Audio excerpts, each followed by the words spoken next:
Hello, and welcome to the Special Needs Sibling Podcast, where we talk about what life is really like as a sibling to someone with special needs. I'm your host, Charlene, and today our guest is Emily. Welcome to the podcast.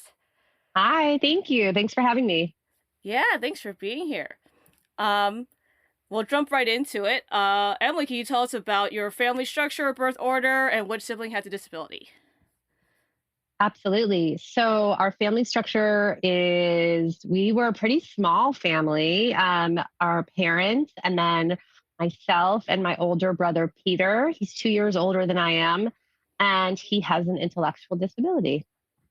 Cool. You and me are alike in the sense that we are one of two. I am the older of the two, but we are still one of two with the 2-year age difference. So I feel like that's always it's always really interesting to meet siblings who are the almost exact circumstances or very different, just because it's the overlap is just so fascinating to me as I've met a ton of siblings.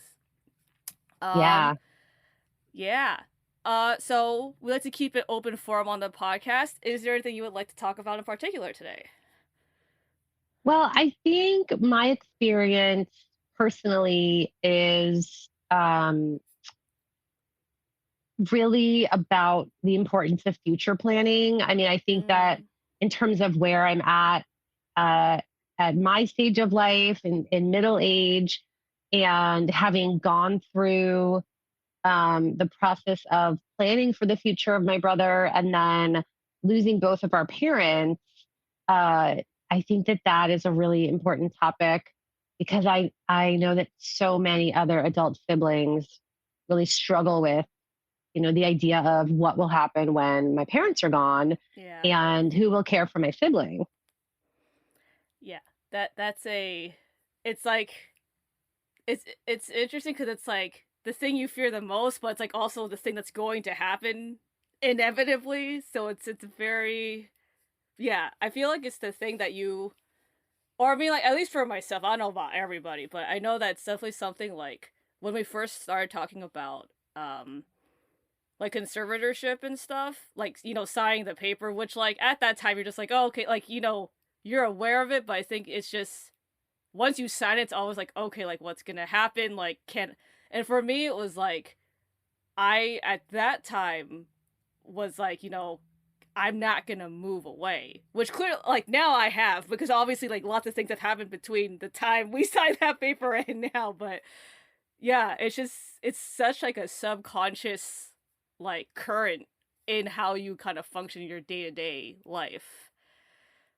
Yeah, absolutely. And I think it's kind of unfortunate that it's a subconscious thing that so many of us struggle with and don't talk about, especially with our parents. Like I know, for us, it was actually my brother who started that conversation about, what will happen when mom and dad are gone and where will I live and all that.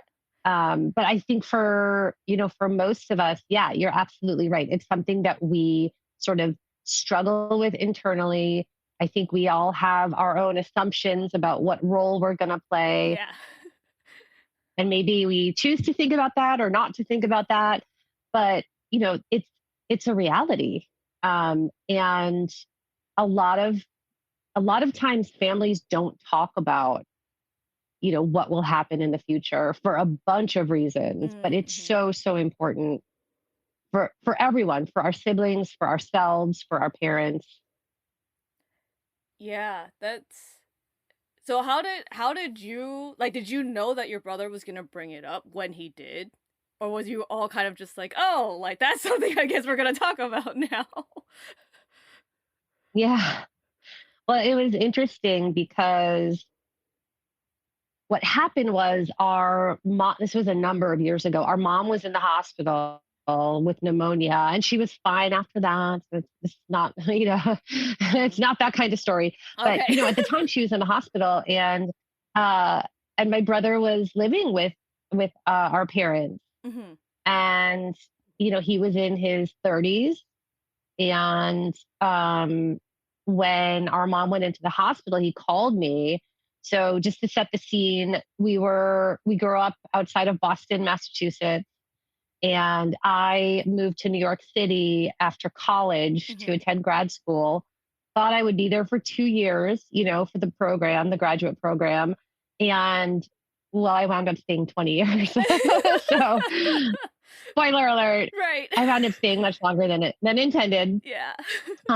But so at that point, my brother's living with our parents outside of Boston. I'm in New York City. My brother would come and visit me in New York. He was independent enough to. He's always been really good with directions and travel. Impressive. And so he would take the, yeah, so he would take the train down or take a bus to visit for a weekend. And when our mom went into the hospital, he called me and he said, Emily, I don't when mom and dad die, I don't think I can stay in this house by myself. And it was Mm. like, oh, we're having that conversation. Okay. Yeah. But in a way, I was so grateful that he started that conversation because, as I said, our family was like many families in that we didn't really talk about it Mhm. for the obvious reasons, right? Like Yeah. for parents, who wants to have that conversation? Like, let's sit down and talk about a time when I'm no longer here. Yeah. Like, that's not fun. Yeah. Um, that's really scary for, as you said, it's really scary, not only for siblings, but also I think for parents. Yeah. And so I had always just kind of assumed that my brother would live with me at some point, Right. um, as I think many of us do. And so when he said that, I was like, okay, well, we need to figure this out. And he Mhm. said, I think I want to live in New York. All And I right. was like, okay, well, so a lot of things, my first reaction was, well, living in New York City is a lot different from visiting for a weekend, right? Because, Yes. Yeah. he'd visit, we'd go to a baseball game and have pizza and hang out, and it was super fun. But like the daily grind, in the Yeah. city can be really a lot. It can be really overwhelming. So, we had to really talk about what life could look like in terms of transportation and Yeah. housing and all that stuff. Um, so yeah, so that was a big convo that started this whole thing. Wow, that's yeah, I was thinking about it, like, how we don't wanna have those conversations, and I was just thinking about, like, regular people who are not siblings of like, and all that, and it's just like, those people won't even have conversations with their parents when they pass, right? That's just like an everyday human kind of experience that no one wants to have that conversation, and now you just throw in the extra, like, yeah, being responsible for someone else's livelihood that's, like, not your children, right? Because that's when it's your own children or, like, your nieces or nephews or something like that, that's, like, a different thing than your own kin in terms of, like, your siblings and stuff. No, it's interesting because it's, like, I remember and I mean, I'm very fortunate where and by me, I mean, like, me and my sister and my parents are very fortunate in the sense of, like, her housing situation where it's set up such that she basically can stay there until she passes, like, regardless of, my parents and me and all that, and it's very fortunate, and I think it was such a it's interesting because I don't think I really understood how big of a deal that was until I decided to move. Or like kind of like, in that transitional period and it's very like it's a whole level of things I don't have to think about. What's interesting now though is instead of me thinking about where she's gonna live, how that would work, like having a house that then accommodates all that. Now it's a different thing of like, when my parents pass, right, it's the if I'm not within a certain drivable distance from where she lives, how do you navigate that from afar? Right? And that's a very different type of situation than, oh, I live with them. And that's a whole different thing where it's like, you have to you're dealing with money from afar. You're dealing with like staff from afar. And that's a very, yeah, navigating that, like, it's something, and I mean, like, that's so far in advance that I don't even know where I'm gonna be at that point in time, right? So it's kind of it's not something that this I really have to think about, but at the same time, as obviously as we're talking about, it's very like, oh shoot, like I have to kind of deal with that at some point, you know? Yeah. Yeah. Well, I think for us, the key really has been, you know, my parents have always encouraged me to go out and live my life, right? Like Mm-hmm. Yeah. to make choices that are good for me in terms of where I'm going to go to school or, you know, my career decisions, right? Mm-hmm. Even as a kid, it was like, play all the sports you want, do all the activities, try everything, figure Mm-hmm. out who you are and what you want Yeah. and how you want to sort of, spend your time. And I think that that was really, really helpful in allowing me to sort of go out and live my life and figure out who I am. And then also really make the choice to want to help out with my brother, right? Because it felt more like Mm-hmm. a choice Yeah. than an obligation. And so I think that was like a huge gift. And I think in terms of the future planning stuff, um, I think the key has really been for us putting really good supports in place for my brother Mm-hmm. so that we can both have a good quality of life, right? And I'll Yeah. I'll say, I mean, so the short version of the story is that my brother did wind up moving to New York, Okay. and he lived with me and my now husband for a while to be able to, establish residency and Yeah. do all that. That's how I knew that I had the right partner. Yeah. That was, Yes. that tested us, right? Yeah. Um, and so now my brother has really, really good services in place, but they did not happen overnight. Um, it took us a long time to get those in place, but all the work that we did was really an investment in both of our futures, right? Because now he lives in a supportive apartment, Mm. actually with his girlfriend. Aw. They're very compelling together. Yeah. They're very endearing. Aw. Um, so they live together. He has staff support. Um, and I am in the situation that you talked about, being a caregiver from afar, right? Yeah. So he's in Brooklyn, New York. Okay. I'm right outside of Seattle, Washington. Yeah. My career path led me here, directing the Sibling Support Project, which, I'm sure we can talk about later. But, Yeah. um, it's a move that I could make because I knew that he had supports in place. And it was something that he and I talked about, right? Yeah. Um, and we still miss each other. And on days we don't. I don't want to paint a picture of perfection, Right. right? We're like any siblings. Like you know, Yeah. we love and sometimes don't love so much, Yeah. right? But Yes. Yeah. we always love each other, but we don't always like each other, right? I mean, Yes. that's Yeah. There we go. natural. Yeah. And so it's been interesting in terms of my journey because he's always been part of it, but it wasn't the way I necessarily thought it would be for so many years, right? It's not the Yes. scenario where he lives with me but I do support him from afar. Yeah. That's so interesting when you bring up the like what we think it's gonna be. Like I feel like for the majority of my life, like I've always imagined, yeah, like what my life's gonna be like with my sister or just like without her, with her if she wasn't disabled. There's all these like kind of like more hypothetical things that happen internally, right? And it's not something that you I don't think I've talked to anyone about that until I started this podcast where I've realized like, oh, we all actually do that, but like you don't talk about that to your parents, to anyone. Like I mean like eventually like when you see a therapist, then that's kind of like when you realize, oh, that I've spent all this time kind of like, manifesting whatever visions like internally, and it's been so interesting.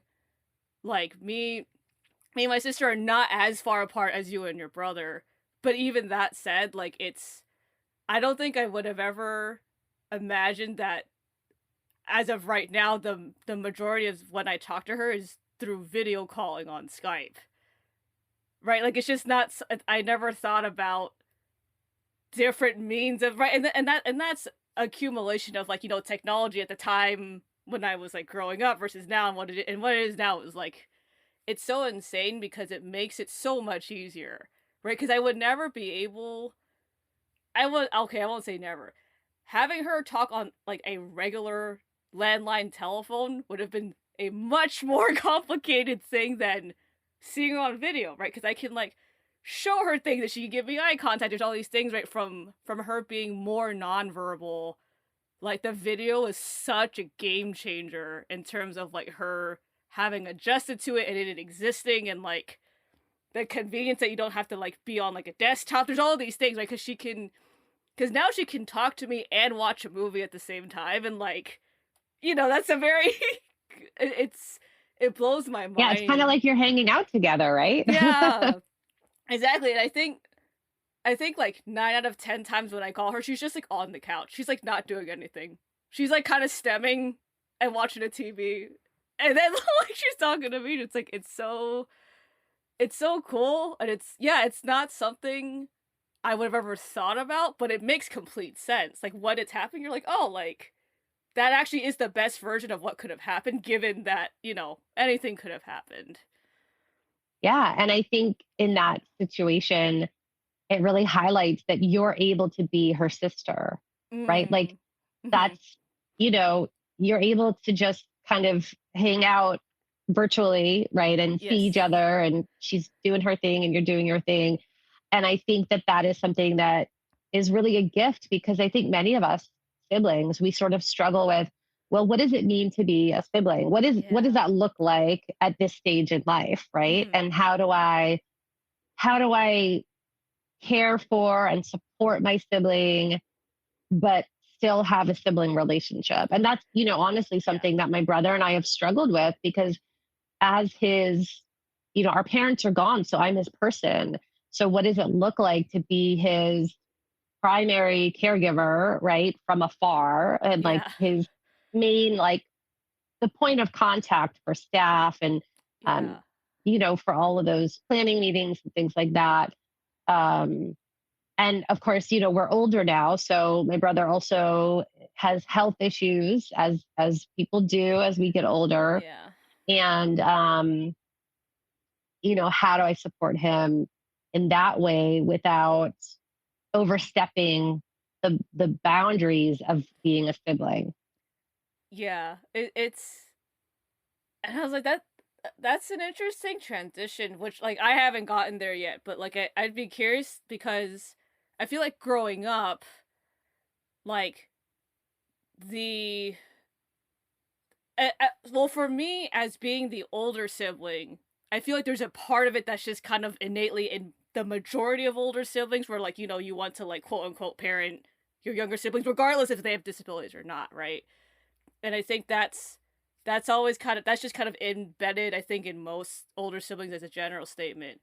And so there's always this line of like when you're younger like oh like I want to make sure they're okay blah blah that and then as we all get older you kind of go into this like well I want my own life, I don't want to parent you, I don't want to be in charge, right? You kind of go through these different phases of this cycle of like I want to care but I don't want to care, I want my own life but like I care about you, I don't want the terrible things to happen to you. But like for me, because my parents are still here, right? Like at the end of the day, on some level, I can kind of check out if I want to, and it doesn't matter because I know my parents are still there. But like, what is that transition like when you actually have to be in the actual like, oh, now I have to be in charge role? Yeah, I think that's such a good question. And I think, first of all, it's really healthy to check out sometimes. Like, uh, growing up, or when I was in my 20s and 30s, I would say, like, I don't want to be a sib today, right? Like, Yeah, I want to take exactly. that hat off, right? And Yes, yeah. and that's okay. I mean, I think that's really healthy, because being a sibling is just one facet of who we are. And Mm-hmm. all of those other parts of us need to be nurtured and, Yeah. taken care of. And so I think it's really healthy. And I think even now, as sort of my brother's primary person, and, to be fair, like he doesn't live with me. I'm not providing daily, everyday support. Mm-hmm. That was really redundant. Daily, everyday support. But I'm not helping him cook meals or, Yeah. do anything like that. Um, but, when it comes to planning and the goals that he's working on and the areas in which he sometimes gets in trouble, budgeting, Right. some of the bigger picture things like, Hmm. um, it's a balance. And there are days where I still allow myself to sort of take that hat off and to say, Mm. today I'm taking that hat off. I'm not gonna focus on all the sib stuff that I need to do. I'm gonna take a day off and I'm gonna focus on being a mom or being a wife or Mm. being a friend. Yeah. So yeah, I think that's super healthy, really for all of us. Yeah. That's definitely a comforting thing. I think like in the like in my head, it's just you kind of just go like worst case scenario all the time. Where you're like, okay, if the whole world were to explode and I have to do these things, and that you kind of just stress out about stuff that like you don't that we really kind of don't need to. But it's nice to know that it can be very similar to like how we function now, just like with slightly um more things to do on the checklist of stuff to take care of versus like, me calling her like once a month or once a week or whatever is enough right now. And that will just evolve as she needs me more or like things change. Like that will just evolve and it's that's good to know. That is comforting in its own right. I'm glad, yeah, for Yeah. sure. And your parents have done a great thing in providing her with an opportunity to be independent, right? And Yeah. to have a living situation that doesn't depend on you and doesn't depend on them. I mean, they're obviously still involved, but Yes. Yeah, but that does yeah, that alleviates a lot of pressure, I think, on all of our parts. And obviously like getting it up to the speed it is now was its own, battlefield of things, but in the grander scheme of things, like it's yeah, it's nice that she can just like live with other housemates and she just has 24/7 care and it's just kind of like right. part of the ebb and flow of things. For sure. Yeah. And there's still going to be stuff for you to do, right? I mean, Yeah, it's not always. There's always stuff to always, do, I feel like. always. Yeah. And I think, the other piece of it that I hope is reassuring that Mhm. I've experienced is that it's so important to build your own community, right? And to fill your Mm. own life as a sibling with Yeah. people who support you. It's only going to make you stronger as a caregiver, as a sibling, as a human being. Mhm. And I'll give you a really good example of how this sort of played out. Of Okay. when I kind of realized this. Um, Last year. Is it last year? Yes. Everything, since the pandemic, I'm like, I don't know Oh, when it I happened. I don't know what Was day it it is. before or after? I don't know. I don't yeah, I'm at a point right now where like don't know what date is, month, time. I feel like everything is just was that before or after the pandemic happened. And that's Exactly. really yeah, 2019 and before is like I can give you a year after that Yep. like nope. Yep. Nope. Yeah. It's just all one big Yeah. time blob. Um, so it was last year, my brother went into the hospital. Mm. And so I flew back to New York to Okay. be with him in the hospital, to advocate with him, um, to understand more of what was going on and sort of how his health had gotten to the point that it did. And I had such a lovely village of people who, you know, helped shuttle my kids to where they needed to go, whether it was whatever, basketball practice or, Mm. whatever, Yeah, their or daily who stuff, right? their daily, Yeah. right? Because anyone who has kids who are active, who do a lot of activities, that a lot of days you just feel like a taxi. Yeah. Um, so I had friends who, made sure my kids got to where they needed to be while I was, away Mm. with my brother. Yeah. They, brought meals to my husband and kids. Like they really Aw. took good care of my family. And for me, that was so powerful and such an important reminder Mhm. of, it's not selfish to invest your time and energy into building relationships with your friends, with Mhm. people who make your life um, fuller. Yeah.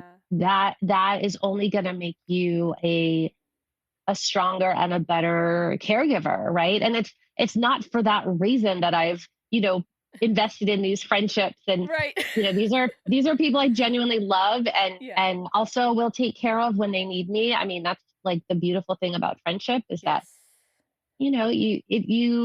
you choose your people, and you nurture those relationships, and which, by the way, I think we siblings are really good at choosing our friends Yeah. carefully and nurturing those Yes. relationships.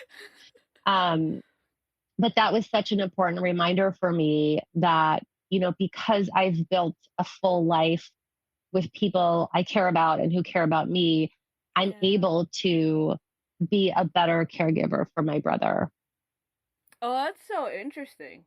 I think I've definitely, well, especially after moving, I've definitely felt the importance of community like shift in a different way, right? Just because the both where my husband and I like grew up, right? Like we lived there forever until like, 2 years ago, a year and a half, whatever time span it's been. And it's been, yeah, it's been this interesting kind of um like juggling act of who do or like for myself, right? Like who do I stay friends with? Who what new relationships do I build? Like I now need to prioritize my sister in a different way because I can't just go see her anymore. Cuz before we moved, we I was probably only like, well, before she moved even, we were only like 20 minutes apart. So seeing her was kind of like whatever. But when she moved like an hour and a half away, I'm like, okay, that's further. But at that time, because she hadn't fully moved, it was just kind of like, oh, we would all go together and like visit like where she was gonna live and stuff like that. But now it's such a different thing because I can't leisurely do that, so I have to carve out the time, which is good. At the same time, it's like, okay, I have to now do this thing where how do I prioritize the people that I know I feel better around, right? Versus kind of more, I'll call it chores, which is not exact. I mean, it kind of is for people that, when if you're not reciprocating in both directions, where you are building yourself up or helping them, but you're not being helped, right? Like, and I think I've definitely felt that more now, where I'm being much pickier because I feel like, and I don't know if this is an all sibling thing, which you've also interacted with a pretty good amount of siblings, is kind of like I feel like there's these phases when we're growing up where like we're just gonna help everyone and be friends with everyone because like we can, right? Because it's just kind of innately in the blood of, oh, like I care for this person, so I'm just gonna care about everyone the same way. But it's like, well, okay, there is a capacity to which then we are not better people for just inserting ourselves into other people's lives that don't ask for it. Yeah, definitely. I think many of us, and you're right, this is my experience for sure, but also the experience of so many siblings that I've encountered through my Mhm. work at the Sibling Support Project. I think that we are natural caregivers, right? Like Mm.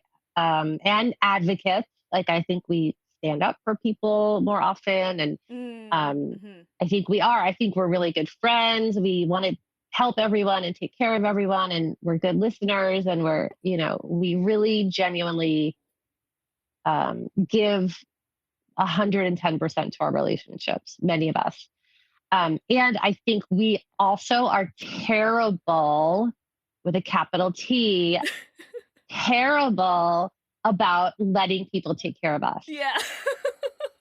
right? I Yeah. think it's like so many of us grow up being super self sufficient, resilient.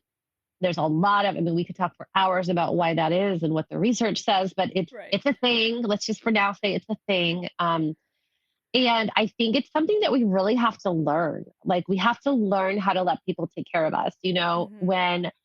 When I flew back to New York to be with my brother in the hospital, I really had no choice. Like I really Mm. had to Mhm. let my friends take care of me by taking care of my family. Yeah. it was so it was so gratifying. You know, it was so lovely to just kind of know that I had that safety net. And I wish more siblings would, I wish we would be better about allowing ourselves to have that safety net because we all need it in life, every single one of us. Like Mm.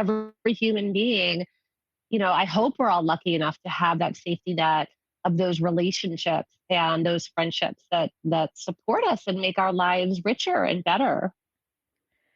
Yeah, and it's yeah, like building that community is so important. Which I guess we can transition that into like kind of your work with like the sibling support project and like how you got involved or like or how whatever capacity you want to talk about it. But yeah, just it's I think that yeah, the community and building community and having that is a very big part of the sibling support project and like, you know, what it's manifesting and helping people kind of create resources for them and stuff like that. Yeah, absolutely. What the Sibling Support Project is best known for are Sibshops. Our Mm-hmm. listeners can't, but I have my Sibshops sweatshirt on today. Um, Sibshops are workshops for school age siblings. So 8 to 13 is kind of the classic age range. And they were created by our founder, Don Meyer, who recognized that siblings also experience a disability or a health need. Um, just as parents do in their own way. And of course, the child with the disability or with the health need. And he created this thing called a Sib Shop, which is a workshop for siblings, hence a Sib Shop. Um, Yeah. and they really center around fun, first of all, because we're working with kids, but also Sib Shops are spaces where siblings can come and meet other siblings and realize they're not alone. Growing up, I didn't know other siblings, and that, you Mm-hmm. know, could feel really lonely sometimes. Um, so to meet other siblings, to talk about the ups and downs of having a sibling with a disability, and to get information because we know kids have questions, and a lot Yeah. of times for really loving reasons parents aren't having those conversations about the disability. They don't, you know, they don't want to upset their other kids or whatever. Mm-hmm. And so sib shops are a space where kids can come and ask questions and get accurate information. And I think really the beauty of this model is starting to build that community that you were just talking about, Mm-hmm. right? And starting to create that community so that siblings know that like for the rest of their lives there will be other people out there, Yeah. right, who can Yeah. relate to them and who they can connect with. And I think that's really powerful. Yeah, it's been really fun to have people on the podcast who run sib shops because they're sibs also. Um yeah, like it's so interesting because I guess I had never correlated the importance of like from a generational standpoint, which you know, like we're not that far apart in terms of like, you know, we're not talking about like centuries or anything, but like I don't think I think I always kind of had this, you know, people that are my age don't understand my problems, like from a sibling standpoint. Obviously, you know, there's like regular teenage hormones and whatever, but I think it's always been this like, oh, you know, people like my friends don't understand and it's so important to find people who do, which is like, you know, the first part community we talked about. But I've now like as you mentioned it, I was like, oh, that's the next phase of that or another phase of that I would say is like the generational part where you have older siblings and younger siblings that are far enough apart where they can speak into them, right? And they know that there's like, oh, there's like adults who feel the same things. And I don't think I've recognized the importance of that. And I'm sure that's due in part of I know for me growing up, right? I don't know I know I've never been to a sib shop. I'm sure they kind of existed at the time when I was younger, but I guess they weren't as popular or not as there weren't as many of them at that time. So it's yeah, it's not something I thought about where like, oh yeah, you know, if I was like 8 and I went to one and I met an adult that had that felt what I was feeling could like speaking them like, oh, that would have changed so many things about how I perceive the world. Like it's so Yeah, yeah. interesting. Yeah.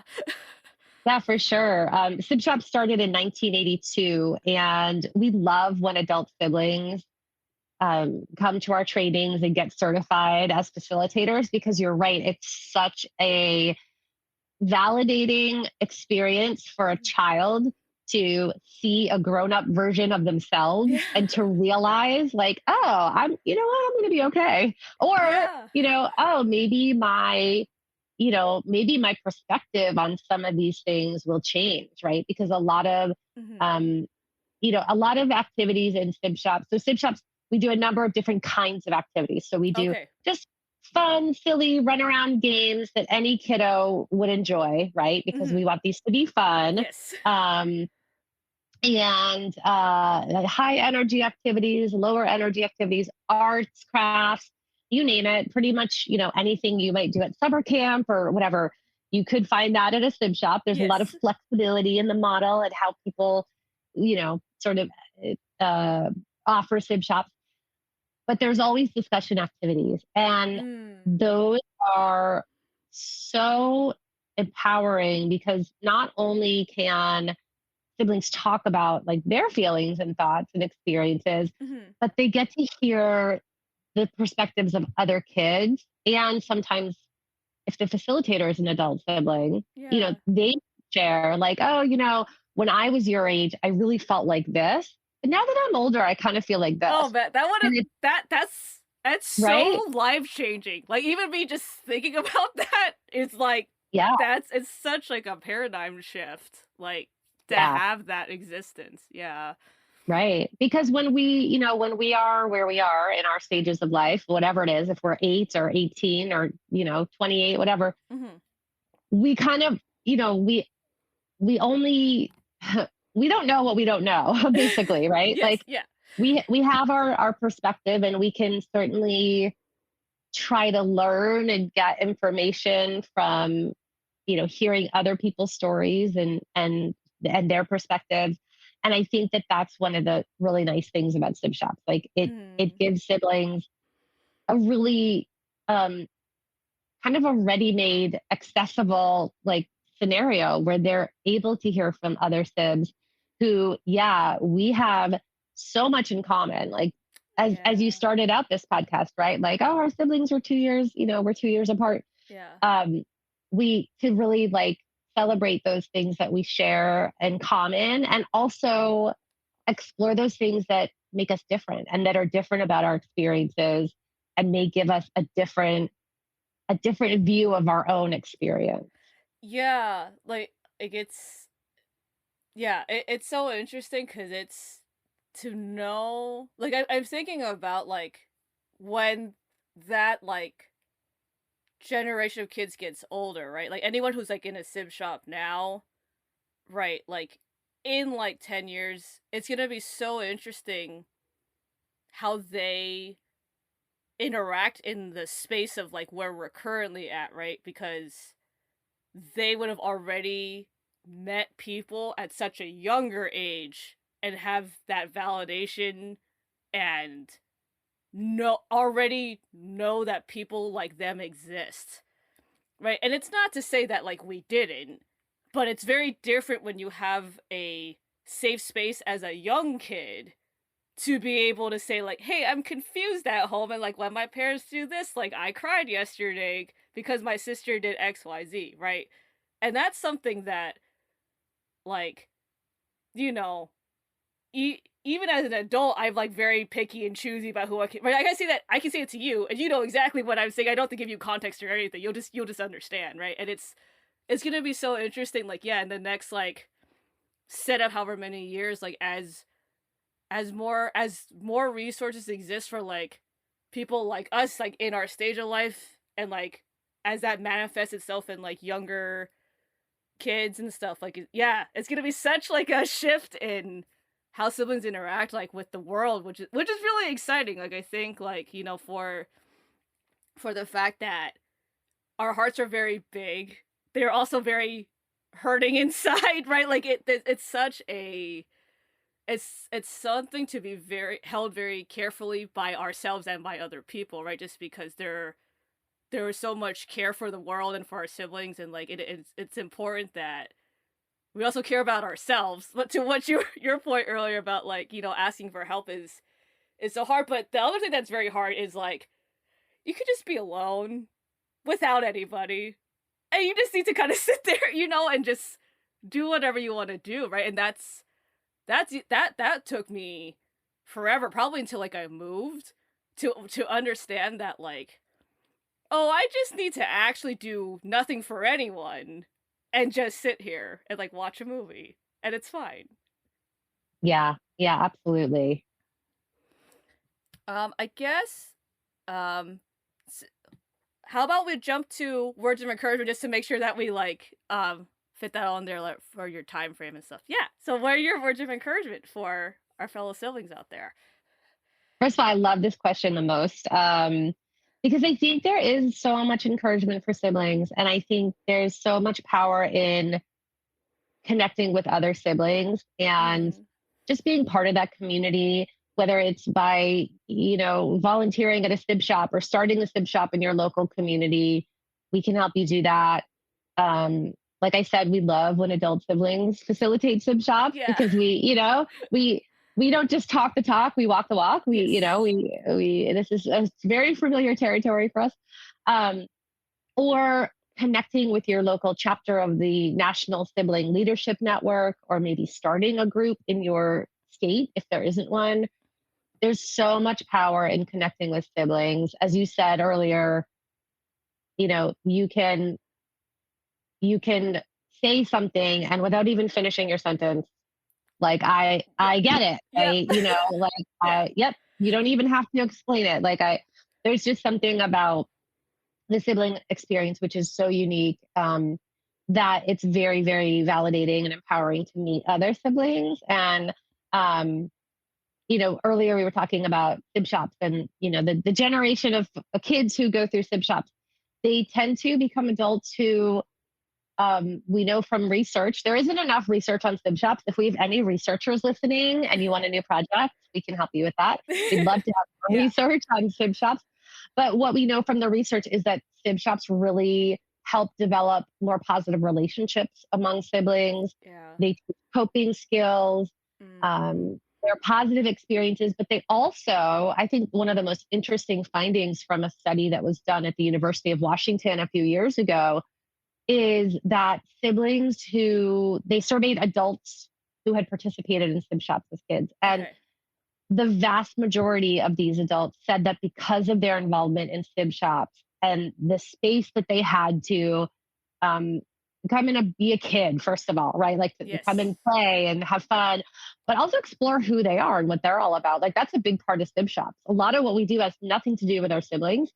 It's really about us and finding out who we are. But then also talking about our experiences as siblings and helping each other sort of maybe troubleshoot, right? Yeah. And come up with ideas of how to handle those sticky situations we sometimes find ourselves in as siblings. That because of all of that support, these adult siblings said they felt more ready, willing, and able to step in as caregivers later in life. So Oh, what that tells interesting. us, yeah, and that really tells us, I think, that investing in siblings really benefits not just siblings but the whole family. So Yeah. yeah, I think that there's a lot of encouragement because there is a wonderful sibling community out there, and there's always room for more. It's a very Yes. welcoming space. So, um, and I think that that's a really, really beautiful silver lining, right? That we have to share. Yeah. So yeah, it gives me so much excitement for like what the future holds. Like, yeah, for all the like quote unquote not so great things and like more the hardship part, right? It's so exciting to know that like yeah, like the sibling space like as it grows and as like, a lot of us who are at a point in adulthood where we can kind of like start investing back and like participating being advocates and like getting more involved in just like sharing our stories and stuff. It's so exciting to see like what how that's gonna manifest itself in like the next phase of life. Yeah.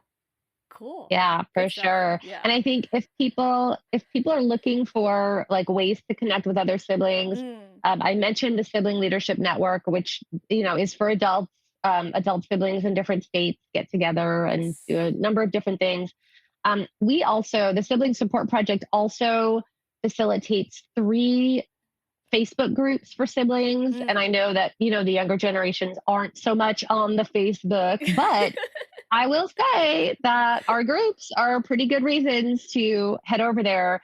Our group for adults is called SibNet, so SIBNET.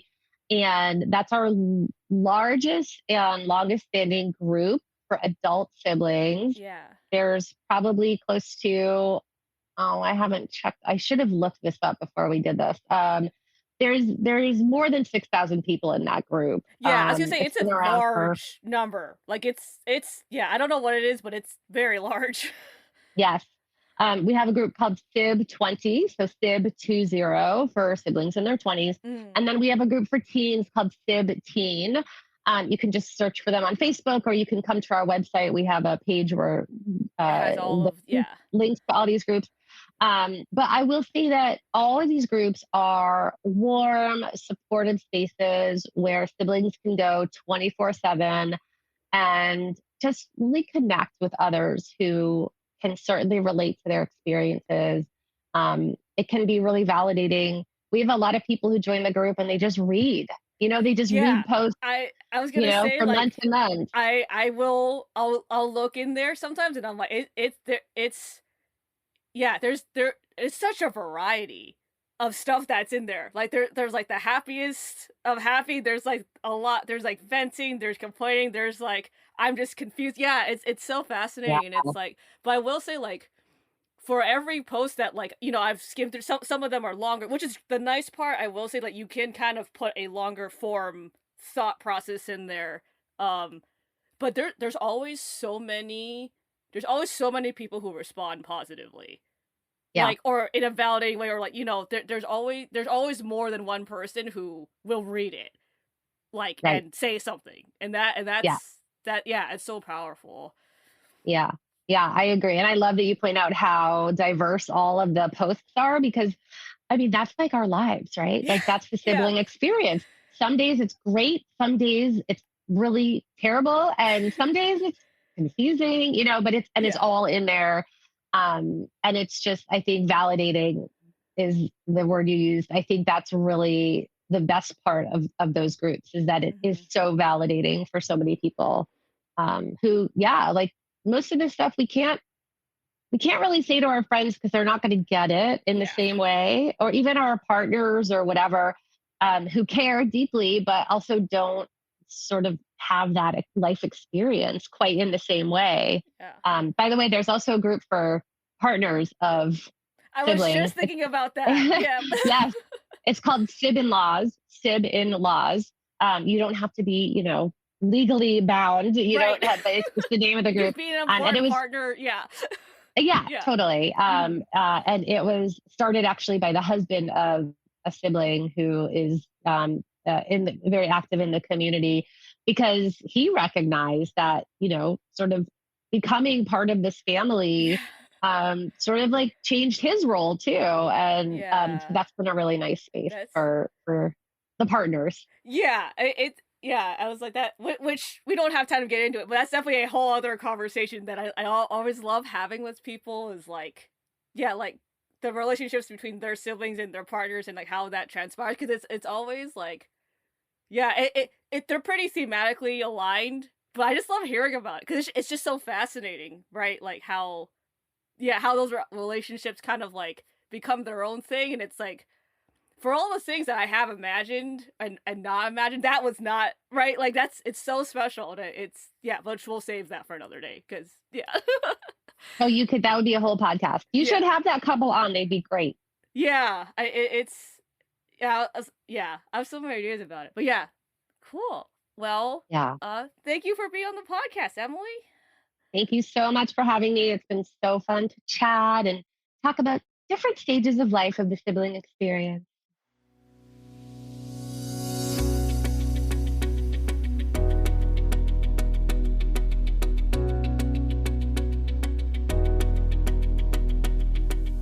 Thanks for listening to the Special Needs Sibling Podcast. I hope you had a good time listening and feel encouraged in your own journey as a sibling to someone with special needs. If you liked this episode, please share it with your friends. And if you want to hear more stories, please subscribe to the show. You can find us wherever you listen to podcasts. Also, the show can't happen without you. All special needs siblings have their own unique stories, challenges, family dynamics, and lots of life to talk about and explore. This podcast is here to let you know that you're not alone and that you matter. If you would like to be on the show or just chat off the record, please contact me. My info is in the show notes. Until next time, this is the Special Needs Sibling Podcast.